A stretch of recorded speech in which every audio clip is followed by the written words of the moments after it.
While we are all well aware that there's no shortage of controversial celebrities, Armie Hammer is pretty high on that list for a few insane reasons. On the surface, it seemed as though the actor had it all. Beautiful wife and kids, an acting career, and something a lot of us envy. Of course, plenty of financial security. But a look underneath the murky waters shows the tumultuous life and history Hammer was living. Here's the history of Armie Hammer and how he got to where he is today.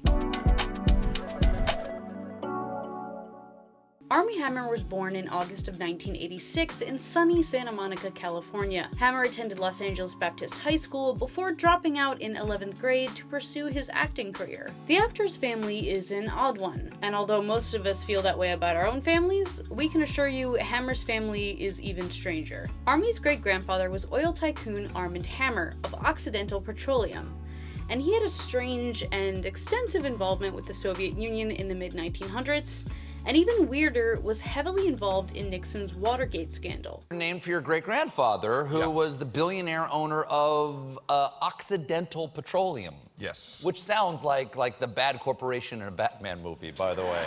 By the way, it's an oil corporation. It is a bad corporation. That's just the way it goes. Sorry. But the weirdness doesn't stop there. Armand's granddaughter, Armie Hammer's aunt, spoke to Vanity Fair about the environment her grandfather created, saying, "God forbid you did anything wrong in front of his friends. I started watching Succession and I had to turn it off because I was like, oh my god, that's my family." When Armand passed away, he left his business empire to his grandson, Armie Hammer's father, choosing to neglect his only child, Julian Hammer, who also has an insane history. In 1955, Julian murdered a man inside of his LA home over gambling debt, and after his daddy Armand paid a lawyer $50,000 cash, Julian got off scot-free on self-defense. So Armie Hammer's dad, Michael, was left to run Occidental Petroleum, and also inherited a few of his father's less than desirable traits, including some very strange, bedroom habits that you can Google if you really want to know. But now that you have the family history, we can get back to Armie Hammer.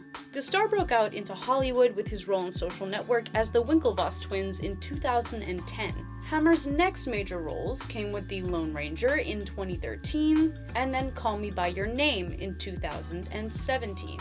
It looked like Hammer had a promising career in Hollywood ahead of him until the pandemic hit, and the controversies started rolling out. It goes without saying that Armie Hammer inherited some of his father's less than desirable traits as well. It started with a fondness for rope tying, and I'm sure you can put that one together if you try hard enough. So you say go. Well, you've trained, of course, obviously. Yeah.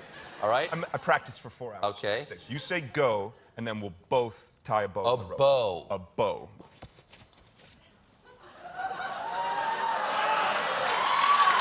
But the pandemic blew Hammer's entire life right open. Armie was staying with his family in the Caymans when he suddenly decided to abandon them and return to the US. When he returned, Hammer accidentally sent a raunchy text meant for someone else to his wife, who filed for divorce shortly after. Armie then went on to date a series of different women, who later all came forward with accusations of intense, non-consensual acts. I mean, he said, "I'm 100% a cannibal." I'm freaking out. It was all he wanted to ever talk about. And this is where the famous cannibal accusations came up. The LAPD is reportedly still investigating the allegations, but at this point it's very unlikely he'll be charged with anything at all. Hammer reportedly checked himself into rehab in May of 2021, his acting agency dropped him, and he has since been removed from any of his family's financials. That pretty much sums up the history of Armie Hammer, or at least as much as we can tell you in this video. If you want to find out more about the survivors and their stories, you can check out House of Hammer on Discovery+.